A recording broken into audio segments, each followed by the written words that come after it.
피디님은 염증이 어떤 느낌으로 다가오세요? 염증이요? 네. 염증이 그런 거 아닌가요? 감염돼서 붓고 아픈 거? 우리 몸에서 일어나는 반응인데 많이들 이제 염증이란 단어에 꽂혀 있는 것 같아요. 뭔가 염증이란 단어를 들으면은 치료해야 되고 그쵸. 그리고 그 치료의 목적이 염증을 없애는 거에 초점이 맞춰져 있는 현실인 것 같아요. 없애야 되는 거 아닌가요? 염증 없애야 되는 거 맞죠? 근데 염증이 저는 자연스럽게 없어진다고 생각을 하거든요. 뭐 염증은 부차적인 거고 염증은 결과적인 거고 원인이 있는데 그 원인에 의해서 염증이 생긴다. 이렇게 설명을 좀 드리고 싶습니다. 염증은 왜 생기는 건가요, 근데? 염증은 우리 몸을 보호하기 위해서 생기는 거죠. 우리 몸 바깥에서 세균이나 바이러스 그리고 다른 균들이 있는데 그런 게 침투했을 때 우리 몸을 보호하기 위해서 만들어진 면역 시스템이라고 보시면 되고, 환자분들의 경우는 이제 염증이란 단어 자체에 걱정도 하시고 또 두려워도 하시는데, 염증 자체가 두렵고 나쁜 것들은 아니고 그거에 일어나는 이유들을 잘 찾아서 해결하게 되면은 염증을 치료할 수 있다라고 설명드리는 편입니다. 저 같은 경우에는 잇몸이 저도 염증이 좀 있었었거든요. 이게 되게 오랜 기간 동안 계속 있었단 말이에요. 이런 경우는 염증을 없애야 되는 거 아닌가요? 되게 붓고 힘들었는데. 그럼 저 거꾸로 질문 드려볼게요. 그렇게 힘드실 때 피디님은 어떤 치료를 받았어요? 아니면은 어떠셨어요? 가글 같은 것도 맨날 해보고 이도 구석구석 닦아보고 치과 가니까 있으면 낫는다고 하고. 그게 저는 맞다고 보는 생각이거든요. 오히려 잇몸 염증이라고 하면은 뭐 만성 염증의 일종인데, 그게 피디님 경험하신 것처럼 몸의 컨디션이 회복이 되고 청소만 어느 정도 적당히 엄청 막 무균실을 만들어야 되는 게 아니거든요. 적당히 건강한 상태를 유지하면은 우리 몸은 알아서 좋아지는 회복 시스템을 갖고 있어가지고 그 정도면 회복이 자연스럽게 일어났다고 저는 설명을 드리거든요. 치과에서도 마주하는 게 치아 염증, 치아 뿌리끝 염증, 잇몸 염증들이 만성 염증처럼 병이 생겨서 병원에 오시게 되는데, 그럴 때 해결하는 방법이 정말 뭘까에 대한 고민이 많아지는 거죠. 저는 그렇기도 했거든요. 좀 붓고 그랬는데 아프진 않았어요. 맞아요. 신기한 게 염증이랑 증상이랑 완전히 일치하는 게 아니에요. 그래서 이제 의사들한테 어렵기도 하고 환자분들한테도 이제 설명하시기가 어려운 것 같아요. 만약에 이제 객관적인 병적인 문제, 치아와 뼈에 손상이 없었다고 하면은 최근에 근심, 걱정, 과로, 스트레스가 있으신가요?를 먼저 물어보게 돼요. 왜냐하면 우리 몸의 컨디션이 떨어져 있을 때 100%의 상태로 매일 살아가는 건 아니잖아요. 그럴 때는 동일한 외부 환경의 공격을 받았을 때 내가 평소 같았으면은 다 잘 이겨냈던 것들에서 다 이겨내지 못하는 순간일 때 증상이 생긴다고 설명을 드리는 거죠. 그래서 참 신기하게 염증이 엄청 심한데도 증상이 없으신 분도 있고, 혹은 또 반대로 진짜 아무 문제 없거든요. 아무 문제 없는데 아프고 힘들다고 피난다고 오시는 분이 계시죠. 그러면은 실제로 안 아프면 문제가 없는 염증인가요? 안 아플 때 문제를 해결하는 것이 어렵죠. 그래서 근데 참 신기한 게, 그렇게 안 아픈데 만성염증 갖고 계신 분들은 병원에 좀 늦게 오시게 되고, 증상이 있으면은 오히려 저는 이제 환자분들이랑 감사한 경우라고 하죠. 이게 좀 빨리 느낌이 와서 증상을 잘 캐치가 돼서 병원에 오시면은 너무 다행인 경우죠. 말씀하시는 거 들어보니까 저는 그냥 염증 생기고 붓고 시리고 그러면은 무조건 안 좋고 치료해야 되는 거라고 생각을 했는데, 또 그렇게 생각은 안 하시는 건가요? 안 한다고 염증 자체 단어부터, 의학에서 쓰는 염증 단어의 한자랑 우리가 상황들에서 막 염증이 난다, 신물이 난다,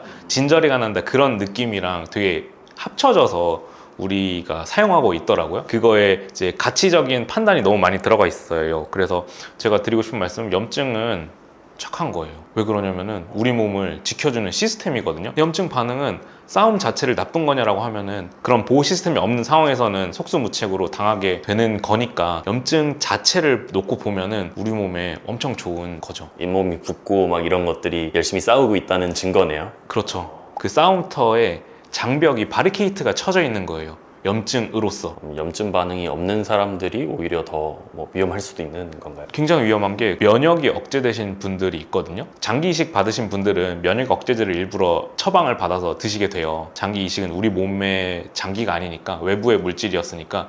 근데 면역 억제제를 투입받게 되면은 외부 보호막이 취약해져 있는 상태니까 그런 분들은 상당히 조심하셔야 되죠. 그래서 이제 면역이 떨어져 있거나 면역이 억제된 상황에서는 염증 반응이 거의 잘 안 일어나게 되죠. 반대로 그런 분들이 오면 어떤 치료를 해주세요? 나 염증 없애줘. 염증 없애줘라고 하면은 이제 좀 지겨우시겠지만 염증 얘기를 먼저 합니다. 환자분이 알고 계시는 염증에 대해서 어떻게 생각하는지를 알아야지 이게 염증 자체의 문제가 아님을 좀 설명을 드릴 수 있고, 그리고 다른 문제가 아니라 그 염증이 생기게 된 원인을 제가 해결해 드림으로써 염증을 해결하게 되는 것이죠.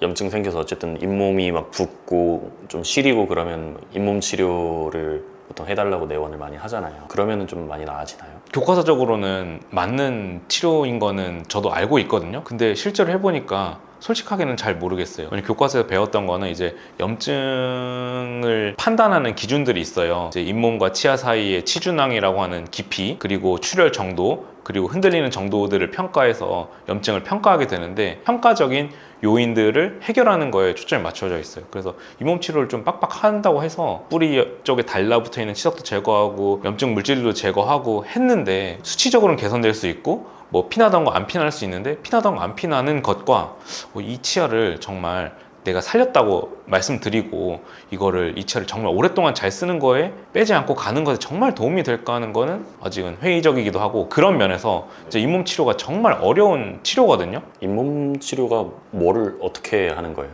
치아가 있으면은 이제 잇몸 뼈 안에 들어있고 잇몸 살이 있습니다. 근데 이제 우리 눈에 보이는 부분 사실 여기밖에 없어요. 치석이 이쪽 부분에 달라붙게 있는데 요거를 이제 빡빡빡 긁어내는 거죠. 뭘로 긁어내나요? 스케일러로도 긁어내기도 하고 큐렛이라고 하는 손 기구가 있는데 그걸로 빡빡 긁어내게 되는 거죠. 그러면 잇몸 치료를 그렇게 권장하진 않는다라는 거네요. 권장을 하는데 그게 우리가 추구하는 치아를 건강한 상태로 맛있게 쓰는 것에 영향을 주느냐 하는 부분에서 좀 회의적이에요. 왜냐면 이거 할 때 엄청 아프고 힘들거든요. 그리고 내원을 3번, 4번, 5번 와서 부분적으로 나눠가지고 마취도 하고 빡빡 긁고 후처치도 하고, 이런 일말의 과정들이 정말 환자분들한테 겪을 만한 일인가에 대해서 잘 모르겠고, 그래서 저는 이 치료가 정말 어렵다고 생각하거든요.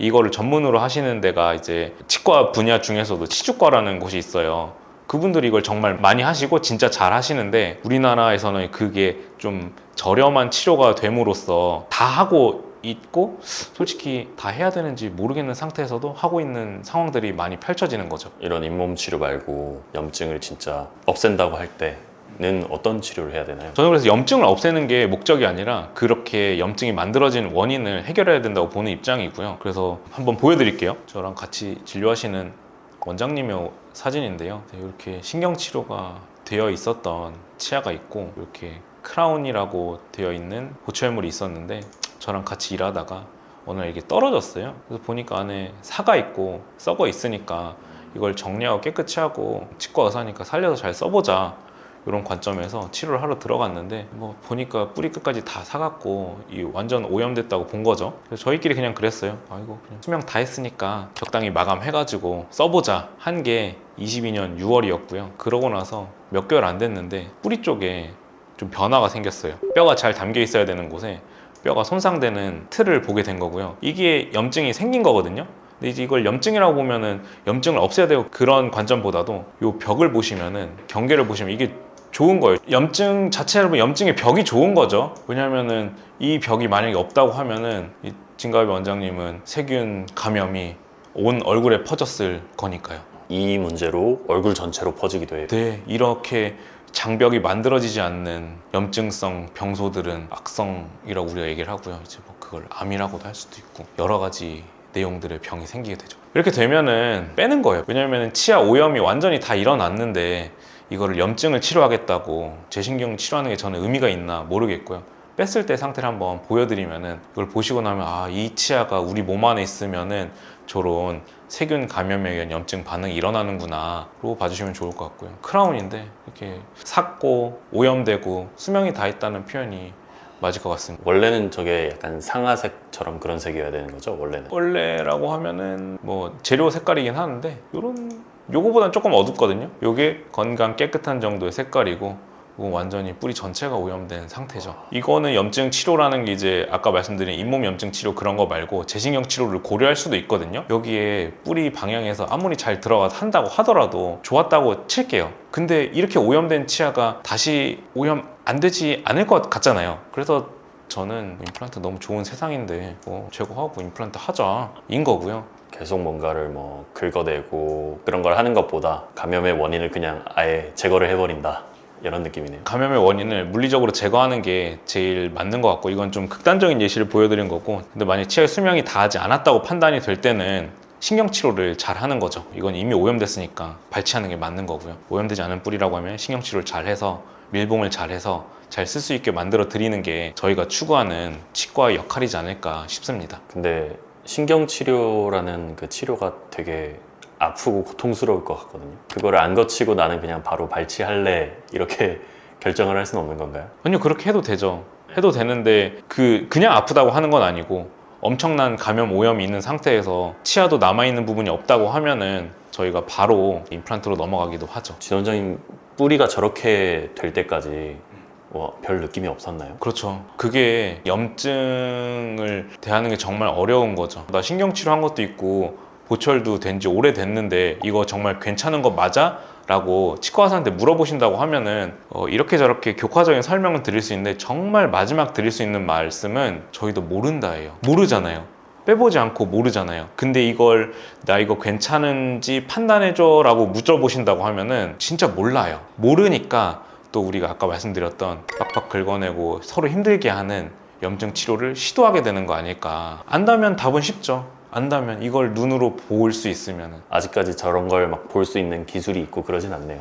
그게 좀 좋아진 게 3차원 3D CT가 있는 거고요. 그걸 통해서 염증의 사이즈로 판단하는 게 아니라, 여기에 이제 제가 저번에 뼈 이식 영상에서 설명드렸던 것처럼 껍질 뼈가 손상된 정도의 염증이면은 저는 꽤 이런 거에서 시작됐다고 확신하거든요. 그럴 때는 이제 뭐 재신경 치료를 혹은 신경 치료를 고려한다기보다는 발치가 맞다는 거를 설명을 드리고, 저는 그렇게 판단하고 있는 편입니다. 엄마 사진인데요, 안 좋은 걸 짚으려는 건 아니고 이 부분을 좀 보고 싶어서 그래요. 옛날 엑스레이고, 우리 엄마도 치과 온 지 3년이 넘었네요. 치과 의사 아들 갖고 있는 엄마도 병원에 이렇게 안 간다. 이 정도 상태에서 이제 보통 치과 가면은 뭐 잇몸 치료하세요, 빡빡 긁으면 오래 쓸 수 있어요 라고 말씀을 하시는데, 이게 뭐 엄마가 저한테 뭐라고 물어봤냐면 이게 뭐 한번 떨어졌대요. 그리고 씹을 때 아프대요. 저는 엑스레이가 예전 거 있었으니까 임플란트 하러 와, 되게 답은 쉬웠거든요. 이거는 사실 수명이 다 있죠. 언제 임플란트 해도 별로 크게 상관이 없고, 저는 이제 임플란트가 더 좋아서라기보다 임플란트 같은 좋은 대체제가 있는데 이렇게 수명이 다한 치아를 입안에 넣고 살면서 힘들어하는 것보다 건강한 임플란트 잘 식립해가지고 식사 맛있게 하시는 게 더 좋은 편안한 삶을 가지시는 게 아닐까 싶은 생각을 갖고 있습니다. 그럼 치아에 그냥 염증 있는 사람들은 뭐 어떻게 해야 되나요? 발치를 하라는 건지.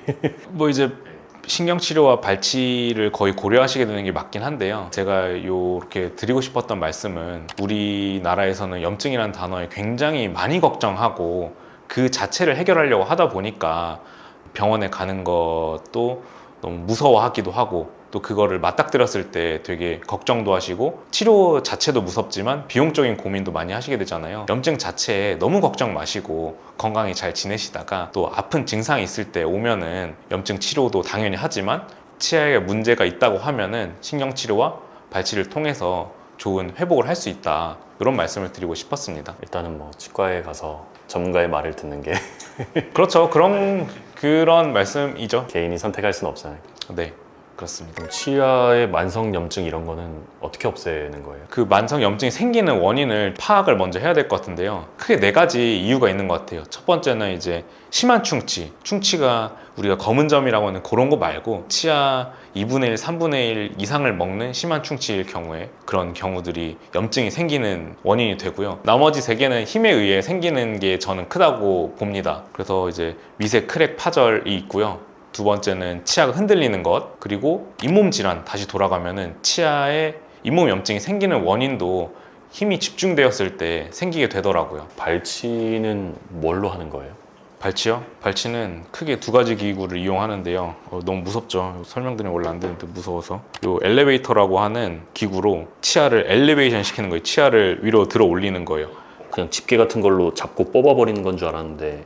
맞아요. 요건 이제 집게라고 할 수도 있고 포셉. 이거는 이렇게 잡아서 빼게 되는데, 보셨다시피 뿌리가 더 길잖아요, 머리보다. 근데 머리만 잡고 뽑으면은 머리가 부서지는 일이 많이 있어가지고 먼저 요 엘리베이터라는 걸로 뼈와 뿌리를 분리시키는 게 우선입니다. 뭔가 뼈랑 분리한다고 하니까 되게 아플 것 같아요. 근데 마취하고 나서도 아프면은 마취하고 나서 아프면은 치과 의사가 잘못하고 있다 뭐 이렇게 설명드리고 있어요. 근데 제가 이제 발치를 해본 경험상 마취를 할 때가 제일 아픈 것 같아요. 마취할 때가 되게 아프죠. 왜냐면 아무것도 없는 상태에서 주사 바늘이 들어가기도 하고 네. 그때의 환자분들 감정 상태, 걱정, 두려움, 심박수가 제일 힘든 상태니까 당연히 아픈 게 사실이죠. 그럼 발치를 해야 된다고 얘기를 하면 거부감을 갖는 분들이 좀 많이 있나요? 좋아할 사람은 아무도 없겠죠. 이런 설명을, 원인적인 내용, 어떻게 좋아질지에 대한 설명을 잘 드리는 게 또 우리 치과 의사들의 몫이 아닐까 싶습니다. 네, 일종의 사망 선고를 내리는 느낌이네요. 그쵸, 치아한테 그런 거죠. 치아 수명이 다행인 것. 또 다행인 거는 만약에 임플란트라는 것이 없었다면, 신경치료라는 것이 없었다면은 이렇게 치료하지 못한 세상에 우리가 살았을 거잖아요. 그거보다는 좀 나은 세상이고, 또 예전에는 대체품 임플란트가 없었던 시절에는 뽑으면은 뭐 없이 지내시거나 아니면 틀니를 해야 되는 상황보다는 좀 많이 좋아졌다, 이렇게 표현드리고 싶습니다.